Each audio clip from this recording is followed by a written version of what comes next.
Перед началом просмотра обязательно поставьте лайк и оставьте свой комментарий. Они нам очень важны.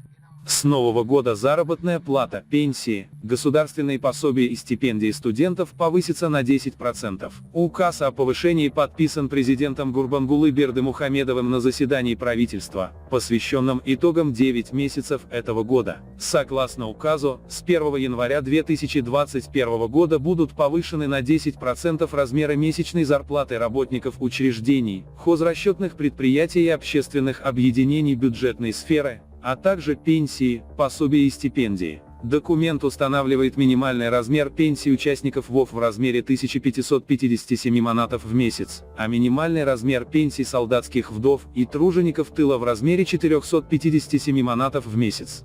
Также документ устанавливает базовую величину для определения минимального размера пенсии в размере 372 маната, а базовую величину для исчисления государственных пособий в размере 354 маната. Указ устанавливает минимальный размер заработной платы в Туркменистане в 957 манатов и предписывает использовать его для упорядочения месячных заработных плат. Повышение зарплаты будет обеспечено за счет улучшения работы предприятий и использования внутренних резервов.